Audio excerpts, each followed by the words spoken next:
തൃശൂർ, തിരുവനന്തപുരം, ആലപ്പുഴ, കോഴിക്കോട് അഖില Kerala radio നാടകോത്സവം 2ാം ദിവസം. ശോകപക്ഷി.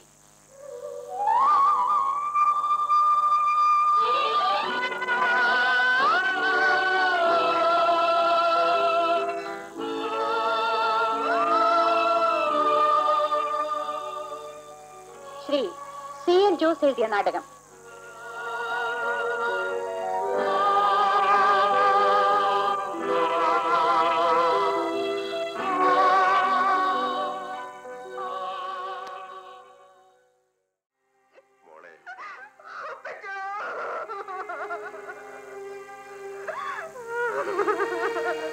കരയാതെ മോളെ, വന്നതൊക്കെ വന്നു. നമുക്കിനി ചെയ്യേണ്ടത് ചെയ്യണം. ഞാൻ പോയിട്ട് വരാം. എങ്ങോട്ട്? പോലീസിൽ കംപ്ലൈന്റ് ചെയ്യാൻ. വേണ്ട. വേണം. അത് ചെയ്തേ ഒക്കൂ. എനിക്ക് സമ്മതമല്ല. കാരണം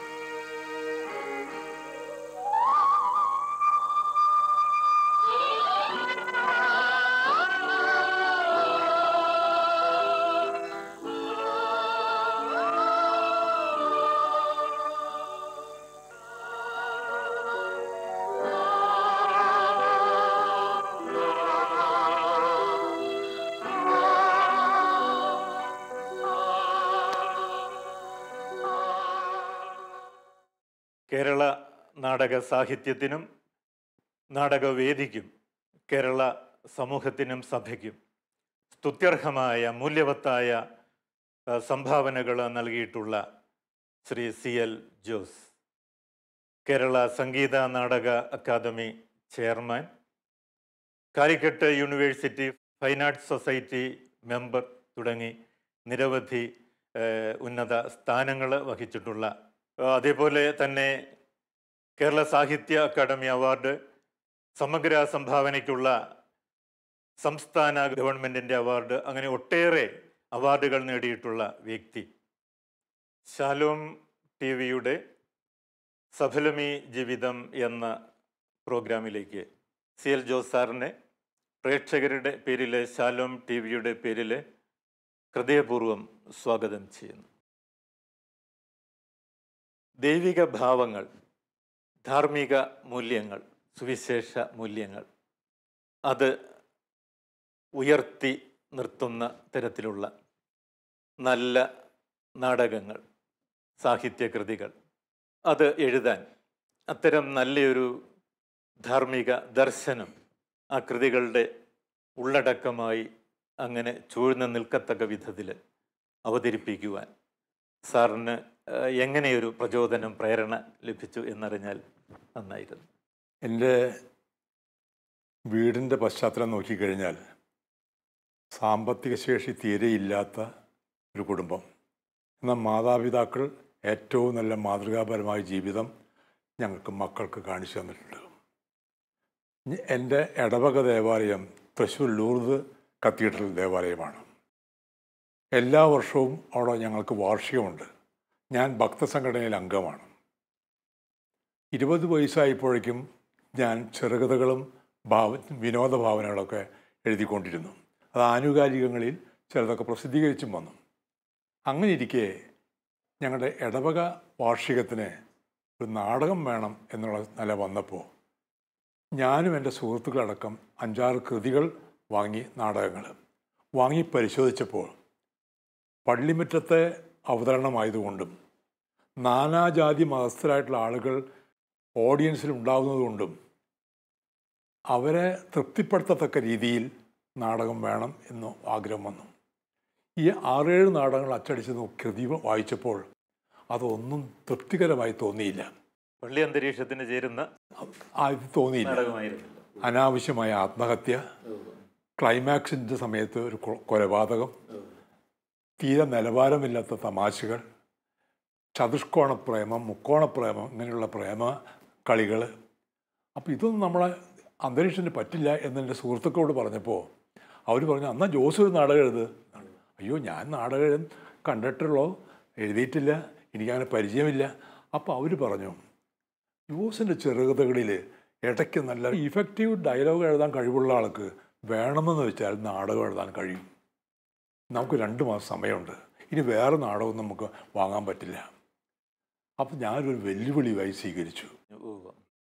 2 മാസത്തിനിടയിൽ 1 മാസം കഴിഞ്ഞിട്ട് എനിക്ക് എഴുതാൻ പറ്റിയില്ലെങ്കിൽ അപ്പോൾ നോക്കാം എന്ന് വിചാരിച്ച് ഞാൻ പാവപ്പെട്ട ഒരു ജ്യേഷ്ഠൻ്റെയും കുബേരനായ അനുജൻ്റെയും ഒരു സാധാരണ ആളുകളെയൊക്കെ വെച്ചുകൊണ്ടൊരു നാടകം എഴുതിയിട്ടുണ്ടാക്കി. അതാണ് 1956 എഴുതിയ ആദ്യത്തെ നാടകം മാനം തെളിഞ്ഞു. ആ നാടകം എൻ്റെ ആദ്യത്തെ നാടകമാണ്. മാതാവിൻ്റെ മടിയിൽ പള്ളി അങ്കണത്തിൽ അവതരിപ്പിക്കുന്ന നാടകം. മനസ്സിനാകെ ചഞ്ചലിപ്പുണ്ട്, വിജയിക്കുമോ പരാജയപ്പെടുമോ, ആപാലവളം ജനങ്ങളുടെ ഭാഗത്ത് നിന്ന് കൂക്കുവിളി വരുമോ, അത് ഇഫക്റ്റീവായി കാണുമോ എന്നറിയില്ലായിരുന്നു. അടുത്ത ബെല്ലോട് കൂടി നാടകം ആരംഭിക്കുന്നു. രചന സംവിധാനം CL ജോസ്. ഏതൊരു കലാകാരൻ്റെയും മനസ്സിൽ മായാതെ നിൽക്കുന്ന സംഘർഷഭരിതമായ മുഹൂർത്തമാണ് അവൻ്റെ പ്രഥമമായ രംഗാവതരണം. കലാകാരൻ്റെ നിഗമനങ്ങൾ അല്പമൊന്ന് പിഴച്ചാൽ മതി, പിന്നീട് അവൻ എന്നേക്കുമായി അരങ്ങിൽ നിന്ന് പിൻവാങ്ങേണ്ടി വന്നേക്കും. ഈ നിർണായക ഘട്ടത്തിൽ ദൈവാശ്രയബോധം ഒന്ന് മാത്രമാണ് അവന് ധൈര്യം പകരുന്നത്. തൂലികയിലൂടെ അരങ്ങിന് ജീവൻ വെക്കുമ്പോൾ പ്രേക്ഷകരെ അസ്വസ്ഥരാക്കാതെയുള്ള ഒരു സമീപനം വേണമെന്നുള്ള നിർബന്ധവും കലാകാരനെ പ്രതിസന്ധിയിലാക്കുന്നു.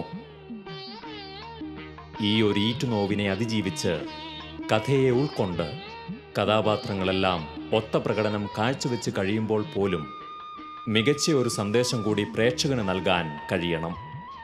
അതോടെ ആ കലാകാരൻ്റെ എക്കാലത്തെയും മികച്ചതും അവിസ്മരണീയവുമായ ഒരു രംഗപ്രവേശനമായി ലോകം കാണും.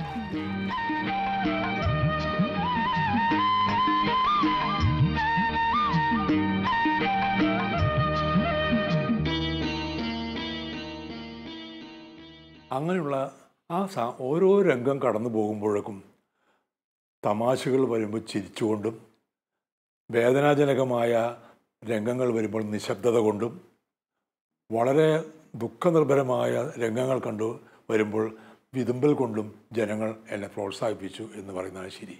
ജനം ഹൃദയപൂർവ്വം സ്വീകരിച്ചു. ആ നാടകം കഴിഞ്ഞതിന് ശേഷം അതിൻ്റെ ഓഡിയൻസിലിരുന്ന സെൻറ് തോമസ് കോളേജിലെ വൈസ് പ്രിൻസിപ്പളായിരുന്ന ഷെവലിയർ ജോസഫ് പെട്ട ഒരു കസേരയിട്ടിരുന്ന് നാടകം കാണുന്നുണ്ടായിരുന്നു. ഈ ചെറുപ്പക്കാരെ എഴുതുന്ന നാടകം എങ്ങനെയാണെന്ന് അറിയാൻ.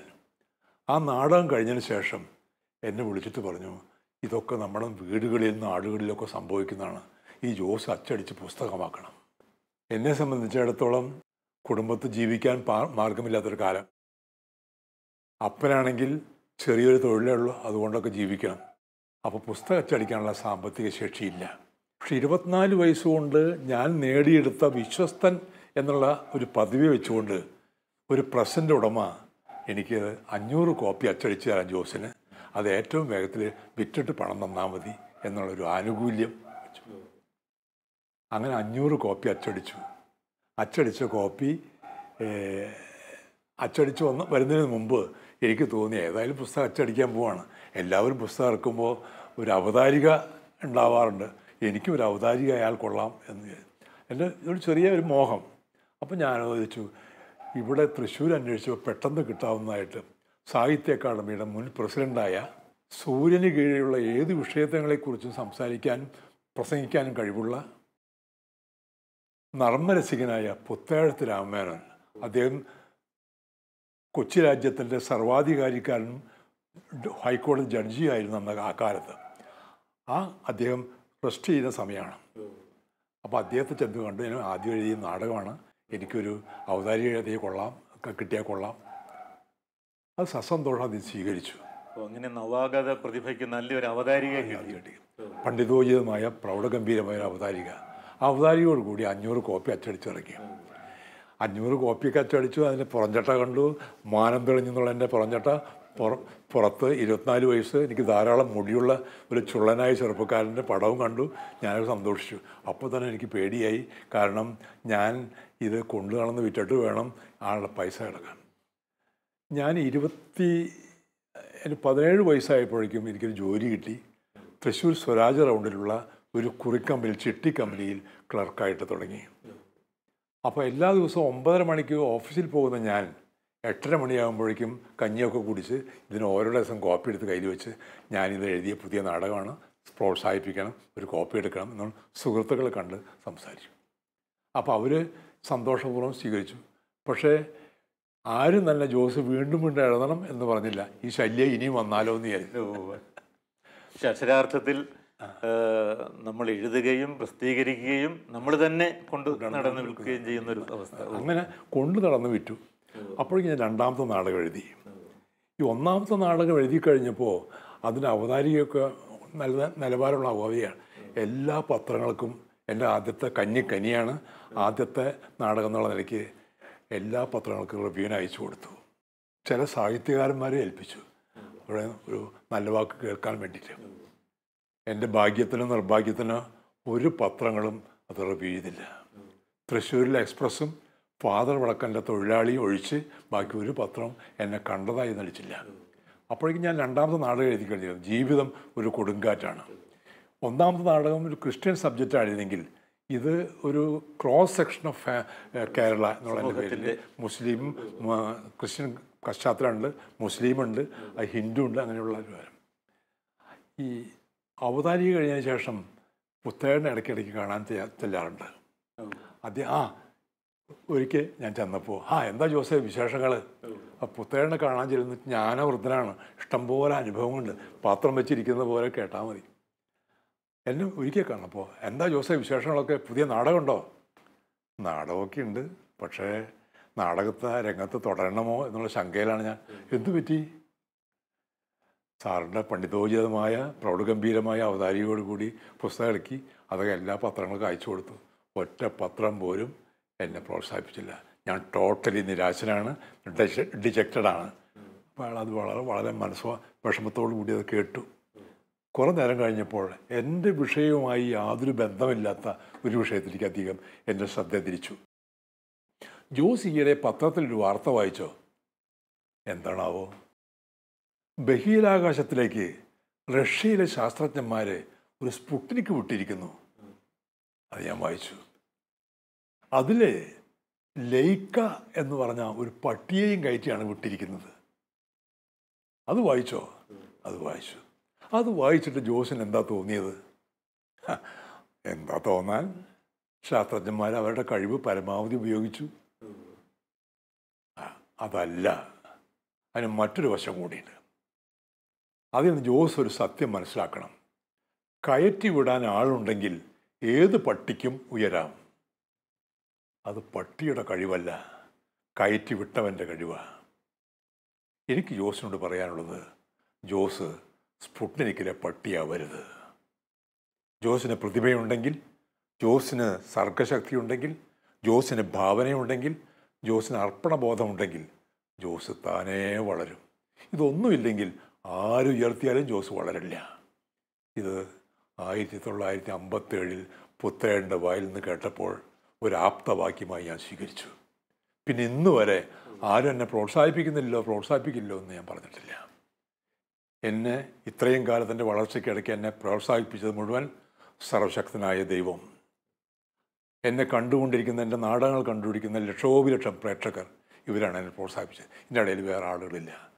എന്നെ സംബന്ധിച്ചിടത്തോളം ഞാൻ നേരത്തെ പറഞ്ഞതുപോലെ ചെറുകഥകൾ എഴുതി, വിനോദഭാവന എഴുതി, നാടകം എഴുതി. എന്നെ സംബന്ധിച്ച് എൻ്റെ വാസന ഒരു തരിയായിരുന്നു. ആ തരിയെ ഞാനൊരു തിരിയാക്കി, ഒരു നാളമാക്കി, ഒരു ജ്വാലയാക്കി സമൂഹത്തിന് പ്രകാശം പരത്താൻ തക്ക യോഗ്യതയോടുകൂടി ഞാൻ നിർത്തി.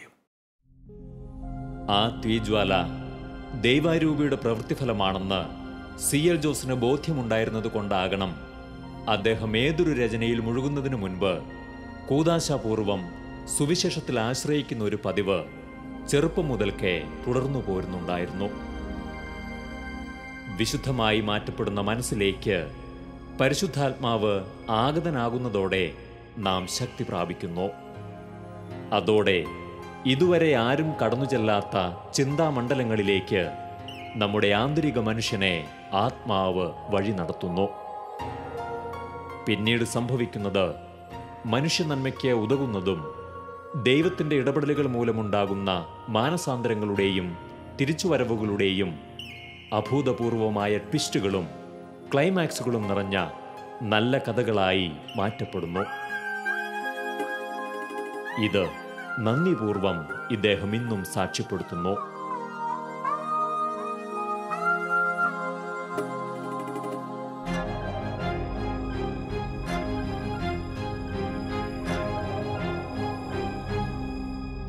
സാറിൻ്റെ സാഹിത്യ ദർശനം, ധാർമ്മിക മൂല്യങ്ങൾ ഉയർത്തി പിടിച്ചുള്ള സാഹിത്യ രചന, സാറിൻ്റെ വിവരണങ്ങളിൽ നിന്ന് എനിക്ക് മനസ്സിലാക്കാൻ സാധിച്ചത് ഭക്ത സംഘടനകളിൽ സാർ പ്രവർത്തിച്ചു എന്ന് പറഞ്ഞു. മാതാപിതാക്കൾ പള്ളിയിൽ പോകുന്ന കാര്യത്തിലും ആത്മീയമായ കാര്യങ്ങളിലും വളരെയധികം നിഷ്ഠയുള്ളവരായിരുന്നു എന്ന് എനിക്ക് മനസ്സിലാക്കാൻ സാധിച്ചു. അപ്പോൾ സാറിൻ്റെ ഈ സാഹിത്യകൃതികളിലെ ആ മഹത്തായ ദർശനം അവരിൽ നിന്ന് വീണ് കിട്ടിയതാണ് എന്ന് വിശ്വസിക്കുന്നതിൽ തെറ്റില്ലല്ലോ? തെറ്റില്ല. ഞാൻ നേരത്തെ പറഞ്ഞതുപോലെ എൻ്റെ ബാല്യവും കൗമാരവുമൊക്കെ വളരെ ദുഃഖത്തിൻ്റെ, ദാരിദ്ര്യത്തിൻ്റെ, സാമ്പത്തിക ഞെരുക്കത്തിൻ്റെയൊക്കെ കാലമാണ്. എൻ്റെ പിതാവ് ഭക്തിയിലും സൽഗുണങ്ങളിലും ഏറെ സമ്പന്നനാണ്. പക്ഷേ സാമ്പത്തികമായി നിസ്വരാണ്. സാമ്പത്തികമായി വളരെ ഞെരുക്കം അനുഭവിക്കുന്ന കുടുംബത്തെയാണ്. എന്തായാലും അപ്പനെ സംബന്ധിച്ചിടത്തോളം മക്കളെ വളർത്തുന്ന കാര്യത്തിൽ വലിയൊരു പങ്ക് വഹിച്ചിട്ടുണ്ട്. മക്കൾ മുതിർന്നു വരുമ്പോൾ അവർക്ക് പറഞ്ഞു കൊടുക്കാനായിട്ട് ബൈബിളിലെ കഥകൾ, വിശുദ്ധന്മാരുടെ ജീവചരിത്രങ്ങൾ ഒക്കെ ഇടയ്ക്കിടയ്ക്ക് ഞങ്ങൾക്ക് പറഞ്ഞു തരും. അങ്ങനെ കഥ പറഞ്ഞു തരുന്ന അപ്പൻ ഞായറാഴ്ച മാത്രമേ ശരിക്ക് കഥ പറയാൻ പറ്റുള്ളൂ. എല്ലാ ദിവസവും മനോഹരമായി കഥ പറയാൻ അപ്പനറിയാം, പക്ഷേ ഞായറാഴ്ച മാത്രമേ കഥ പറയൂ. എന്തുകൊണ്ടാണെന്ന് വെച്ചു കഴിഞ്ഞാൽ അപ്പനെ സംബന്ധിച്ചിടത്തോളം തുച്ഛമായ ശമ്പളത്തിൽ ഒരു മുതലാളിയുടെ കീഴിൽ ജോലി ചെയ്യുക, ഇത് ഞാൻ 3ാം ക്ലാസ്സിൽ പഠിക്കുന്ന കാലത്തിൽ ഓർമ്മ പങ്കുവയ്ക്കുക, അനേക വർഷങ്ങൾക്ക് മുമ്പ്. അപ്പോൾ ഞങ്ങളൊക്കെ പഠിക്കുന്ന കാലത്ത് തുച്ഛമായ ശമ്പളത്തിൽ അപ്പൻ ജോലി ചെയ്യുന്നു. അപ്പൻ്റെ അന്നത്തെ ഒരു മാസക്കാലത്തെ ശമ്പളത്തിൻ്റെ സംഖ്യ കേട്ടാൽ ശ്രോതാക്കളും നിങ്ങളും അടക്കം ഊറിച്ചിരിക്കും, അല്ലെങ്കിൽ മൂക്കത്ത് വിരൽ വയ്ക്കും. ഒരു മാസക്കാലം കഷ്ടപ്പെട്ട് ജോലി ചെയ്താൽ എൻ്റെ അപ്പന് കിട്ടുന്ന ശമ്പളത്തിൻ്റെ സംഖ്യ 10 രൂപ. അതിൽ 1 രൂപ ഞങ്ങൾ താമസിക്കുന്ന പുരയ്ക്ക് വാടക കൊടുക്കണം. ബാക്കിയുള്ള 9 രൂപ കൊണ്ട് വേണം അപ്പനും അമ്മയും ഞാനടക്കം 3 മക്കൾ കഴിയാൻ. അതാണ് സാമ്പത്തിക സ്ഥിതി. അപ്പൻ ഷോപ്പ് പൂട്ടി വരുമ്പോൾ എല്ലാ ദിവസവും രാത്രി 10 മണി കഴിയും. അപ്പം മക്കൾക്ക് ഉറങ്ങിക്കാണ് ഞങ്ങളടക്കം. അപ്പം ഞായറാഴ്ച എല്ലാ ഞായറാഴ്ചയും കഥ പറഞ്ഞു തരും.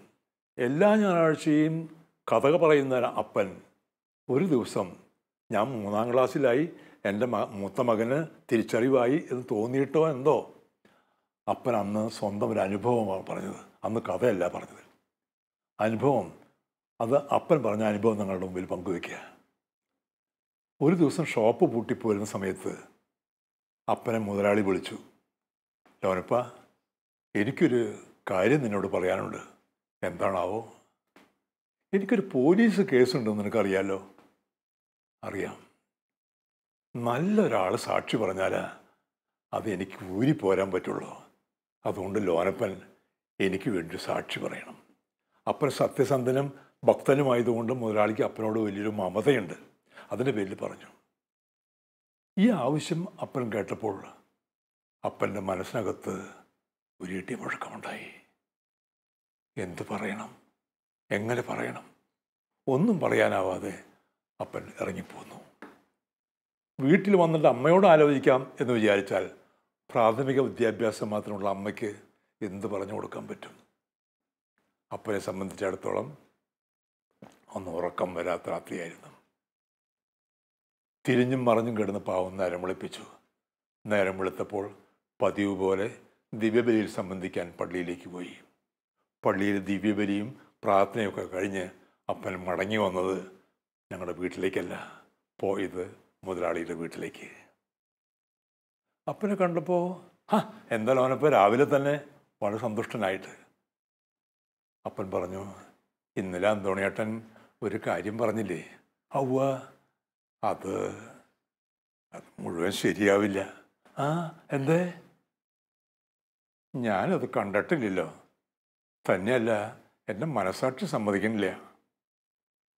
ഓഹോ, നീ അങ്ങനെ പറയണേ? എങ്കിൽ ഇന്നു മുതൽ നിന്നെ ജോലിക്ക് വേണ്ട എന്ന വിധിവാചകം കേൾക്കാൻ എൻ്റെ പിതാവ് കാതു കൂർപ്പിച്ചു നിന്നു. ദിവ്യബലിയിൽ സംബന്ധിച്ചതിൻ്റെ പുണ്യം കൊണ്ടോ ആ മനുഷ്യൻ നല്ല മനസ്സ് തോന്നിയിട്ടോ എന്താണെന്നറിയില്ല, അപ്പൻ ഇതിൻ്റെ പേരിൽ പിരിച്ചുവിട്ടില്ല. പക്ഷെ അപ്പൻ്റെ പ്രതിസന്ധി എന്തായിരുന്നു? ഞാൻ ഇത് പറയുമ്പോൾ എൻ്റെ ഉദ്യോഗം തെറിക്കും, എൻ്റെ മക്കളും ഭാര്യയും പട്ടിണിയിലാവും, പുരയ്ക്ക് വാടക കൊടുക്കാൻ പറ്റില്ല. അങ്ങനെയുള്ള പ്രതിസന്ധി ഉണ്ടായിട്ട് പോലും മനസ്സാക്ഷിയെ വഞ്ചിക്കാത്ത കൂട്ടാക്കാത്ത പിതാവ്. 3ാം ക്ലാസ്സുകാരനായ ഞാൻ ഇത് കേട്ടുകൊണ്ടിരിക്കുമ്പോൾ എൻ്റെ പിഞ്ചു ഹൃദയത്തിൽ എൻ്റെ പിതാവ് ഒരു വീരപുരുഷനായി മാറി. എൻ്റെ കുഞ്ഞു മനസ്സിനെ ആദ്യമായി ഏറെ ആകർഷിച്ചതും ഇരുത്തി ചിന്തിപ്പിക്കാൻ പ്രേരിപ്പിച്ചതും മറ്റാരുമല്ല, ദൈവം എൻ്റെ ചെറു ജീവിത കഥയിലേക്ക് ചൂണ്ടിക്കാട്ടിത്തന്ന എൻ്റെ നായകൻ, എൻ്റെ അച്ഛൻ. ചക്കാലക്കൽ ലോനപ്പനും അമ്മ മറിയക്കുട്ടിയുടെയും കഷ്ടത നിറഞ്ഞ ദാമ്പത്യത്തിൽ ഞങ്ങൾ മക്കൾക്കായി നീക്കിവെച്ച ഒരേ ഒരു സമ്പാദ്യം അവരുടെ നീതിപൂർവമായ ജീവിതമൊന്നു മാത്രമായിരുന്നു.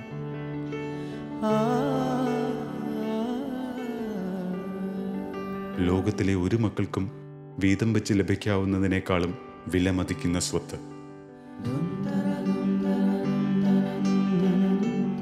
അവർ പകർന്നു തന്ന ആ ദർശനം മറ്റുള്ളവരിലേക്കും പകരാൻ പരിശുദ്ധാത്മാവ് എന്നെ പ്രേരിപ്പിച്ചുകൊണ്ടിരുന്നു. ഞാൻ അനുസരിച്ചു. അപ്പോൾ മുതൽ എൻ്റെ തൂലിക ചലിക്കുവാൻ തുടങ്ങി. ക്രിസ്തുവിനു വേണ്ടി, അവൻ്റെ നീതിക്ക് വേണ്ടി.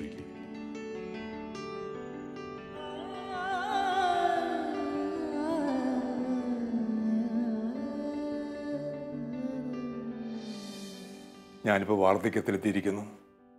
അനേകം പ്രായമായി. ഇത്രയും കാലത്തിനിടയ്ക്ക് മനസ്സാക്ഷിയെ വഞ്ചിച്ചുകൊണ്ട് ഒരു പ്രവൃത്തി ഞാൻ ചെയ്തിട്ടില്ല. സാറിൻ്റെ നാടകങ്ങളിലെ ആ ഒരു അഗ്നി, ധാർമ്മികതയ്ക്ക് വേണ്ടി ധീരമായി നിലകൊണ്ട ആ പിതാവിൽ നിന്ന് കൊളുത്തപ്പെട്ട അഗ്നിയാണെന്ന് തീർച്ചയായിട്ടും കണ്ടെത്താൻ സാധിക്കും. അപ്പം അങ്ങനെയുള്ള പാരമ്പര്യങ്ങളിൽ കൂടിയാണ് കടന്നു പോകുന്നത്. കുടുംബത്തിൽ സാഹിത്യകാരനില്ല, അതിൻ്റെ പാരമ്പര്യമില്ല. പക്ഷേ എന്നിലെ ആ വാസനയെ, ആ തിരിയെ, ജ്വാലയൊക്കെ ദൈവം വളർത്തി. ക്രൈസ്തവ മൂല്യങ്ങൾക്ക് പ്രാധാന്യം കൊടുക്കുന്ന, സനാതന സംഹിതകൾക്ക് പ്രാമുഖ്യം കൊടുക്കുന്ന, ധാർമ്മിക ചിന്തകൾക്ക് ഏറ്റവും പ്രാധാന്യം കൊടുക്കുന്ന നാടകങ്ങൾ ധാരാളം എഴുതി. ഇതിനകം അനേകം നാടകങ്ങൾ, സമ്പൂർണ്ണ നാടകങ്ങളായിട്ട് 14 നാടകങ്ങൾ എഴുതി. 75-ലേറെ ഏകാംഗങ്ങൾ എഴുതി. ഒരുപാട് റേഡിയോ നാടകങ്ങൾ എഴുതി. ഒരു കാലത്തൊക്കെ റേഡിയോ നാടകം എന്ന് കേട്ടാൽ രാത്രി 9:30, നാടകവാരം എന്ന് കേട്ട് കഴിഞ്ഞാൽ രാത്രി 9:30 വരെ 10:00 വരെ എല്ലാ കേരളത്തിലെ ഭവനങ്ങളിലൊക്കെ നാടകം കേൾക്കാൻ ശ്രോതാക്കൾ കേട്ടുകൊണ്ടിരുന്നു. കേരളത്തിലെ പ്രമുഖരായ എഴുത്തുകാരാണ് ഓരോ നാടകങ്ങളും എഴുതാറ്. എൻ്റെ മണൽക്കാട് നാടകമാണ് ആദ്യമായി റേഡിയോയിൽ വന്നത്. 15 വർഷക്കാലം റേഡിയോ നാടകവാരത്തിൽ എൻ്റെ ഓരോ നാടകമുണ്ടായിരുന്നു. ആ ഭാഗ്യം കേരളത്തിലെ മറ്റൊരു എഴുത്തുകാരനും കിട്ടിയിട്ടില്ല. എൻ്റെ നാടകങ്ങൾ കേട്ടുകൊണ്ടിരിക്കുന്ന ശ്രോതാക്കളിൽ നിന്ന് വരുന്ന തുരിതിലേ വരുന്ന കത്തുകളാണ് അവരെ വീണ്ടും ആകാശവാണിയെ എന്നെക്കൊണ്ട് നാടകം എഴുതാൻ പ്രേരിപ്പിച്ചത് എന്ന് ഞാൻ വിശ്വസിക്കുന്നു. എൻ്റെ മണൽക്കാട് നാടകം, ആ നാടകം ധർമ്മധീരനായ ഒരു ഡിസ്ട്രിക്ട് ജഡ്ജിൻ്റെ കഥയാണ്. കുടുംബാന്തരീക്ഷത്തിലൊക്കെ ഒരുപാട് സംഘർഷങ്ങളുണ്ടെങ്കിലും ധർമ്മധീരനായ ഡിസ്ട്രിക്ട് ജഡ്ജ് കേസിൻ്റെ കാര്യത്തിലായാലും വീട്ടിലെ കാര്യത്തിലായാലും ഉറച്ചു നിന്നു ആദർശത്തിൽ. അങ്ങനെയുള്ള മനുഷ്യൻ്റെ കഥ. ആ നാടകം ഞാനറിയാത്ത ഒരു സർവേ ഉണ്ട് ആകാശവാണിക്ക്. അതിലേറ്റവും കൂടുതൽ ശ്രോതാക്കൾ മണൽക്കാട് നാടകത്തിനാണ് പ്രാധാന്യം കൊടുത്തത്. അതുപോലെ തന്നെ എൻ്റെ അഗ്നിവലയം നാടകം ഇതുപോലെ തന്നെ റേഡിയോയിൽ വന്നപ്പോൾ ആ വർഷത്തെ ഏറ്റവും മികച്ച നാടകമാണെന്ന്. ഇങ്ങനെ വന്നപ്പോൾ ഞാനറിയാതെ, എന്നോട് പറയാതെ ആകാശവാണി തിരുവനന്തപുരം നിലയം അതിൻ്റെ 2 സ്ക്രിപ്റ്റുകളും ഡൽഹിക്ക് അയച്ചു. എന്തിനാ? കേരളത്തിലെ ശ്രോതാക്കൾ ഒന്നടങ്കം മികച്ചതാണെന്ന് വിധി പറഞ്ഞിരിക്കുന്നു, ഇത് നാഷണൽ പ്രോഗ്രാമിൽ ചാൻസ് കിട്ടിയാൽ കൊള്ളാം എന്നുള്ള റിക്വസ്റ്റുമായി അവർ ആ 2 സ്ക്രിപ്റ്റുകൾ അയച്ചു. ഈശ്വരൻ്റെ പ്രത്യേക കൃപാകടാക്ഷം കൊണ്ട് 2നും നാഷണൽ പ്രോഗ്രാമിൽ ചാൻസ് കിട്ടി. അതിൻ്റെ അർത്ഥം ഒരു ദിവസം രാത്രി 9:30 മുതൽ 10:30 വരെ ഇന്ത്യയൊട്ടുക്ക് അതാത് ഭാഷകളിൽ ഞാൻ എഴുതിയ മണൽക്കാട്. അതുപോലെ തന്നെ അനേകം മാസങ്ങൾക്ക് ശേഷം ഞാൻ എഴുതിയ അഗ്നിവലയ നാടകം ഇന്ത്യയുടെ ഏത് ഭാഗത്തിരുന്ന് ട്യൂൺ ചെയ്തായിരുന്നാൽ അവർക്ക് അവരുടെ ഭാഷയിൽ എൻ്റെ നാടകങ്ങൾ കേൾക്കാൻ കഴിയുക. 14 ഭാഷകളിൽ വിവർത്തനം ചെയ്ത് ഞാൻ എഴുതിയ മൂല്യവാഹിയായ നാടകം ഇന്ത്യയൊട്ട് ജനങ്ങൾ കാണാൻ സാധിച്ചു. ഇതിനൊക്കെ ഞാനാര്? എനിക്ക് എന്ത് കഴിവ്? എല്ലാം ദൈവം അറിഞ്ഞ് അനുഗ്രഹിച്ചെന്ന കഴിവുകൾ മാത്രം. പണ്ട് നമ്മുടെ നാട്ടിലെ സൂര്യോദയങ്ങൾക്ക് ഒരു പ്രത്യേക ഈണം കൂടിയുണ്ടായിരുന്നു.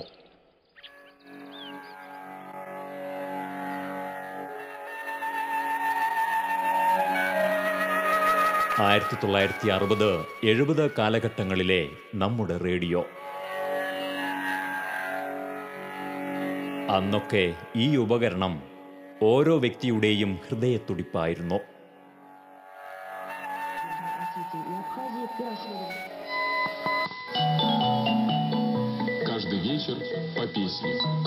നൂറുകണക്കിന് സ്റ്റേഷനുകളിൽ നിന്നും തങ്ങളുടെ പ്രിയപ്പെട്ട പരിപാടികൾ കൃത്യസമയത്ത് ട്യൂൺ ചെയ്ത് തിരഞ്ഞുപിടിച്ച് കേട്ടുകൊണ്ടിരുന്ന ഒരു കാലം. അന്ന് അവയിൽ ഏറ്റവും കൂടുതൽ ശ്രോതാക്കളെ ആകർഷിച്ച ഒരു പരിപാടിയുണ്ടായിരുന്നു. തൃശൂർ, തിരുവനന്തപുരം, ആലപ്പുഴ, കോഴിക്കോട് അഖില കേരള റേഡിയോ നാടകോത്സവം 2ാം ദിവസം. ദൈവമേ, പോലീസ് ഇൻസ്പെക്ടറാണല്ലോ വരുന്നത്. ഇവിടേക്ക് തന്നെയാണ്. CL ജോസിന്റെ ഉദ്വേഗജനകമായ തുടർ നാടകങ്ങൾ. ഇന്ന് ഇത് കേട്ടുകൊണ്ടിരിക്കുന്ന അന്നത്തെ പ്രിയ ശ്രോതാക്കൾക്ക് ഇപ്പോൾ ആ സുവർണ നിമിഷങ്ങൾ ഓർമ്മയിൽ തെളിയുന്നുണ്ടാകും. എന്നെ അറിയുമോ? ഞാൻ പഴയ വില്യംസ്. അന്നത്തെ വികൃതിയും കുസൃതിയും തല്ലുകൊള്ളിയുമായ വിദ്യാർത്ഥി വില്യംസ്.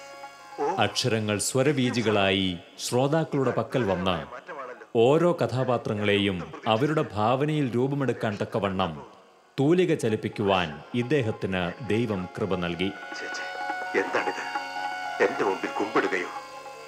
അതിലൂടെ അനേകരെ നന്മയിലേക്ക് ആനയിക്കാൻ സാധിച്ചു എന്നത് പിൽക്കാലത്ത് ശ്രോതാക്കൾ സാക്ഷ്യപ്പെടുത്തുന്നുണ്ട്. ശോകപക്ഷി ശ്രീ CL ജോസ് എഴുതിയ നാടകം സമാപിക്കുന്നു.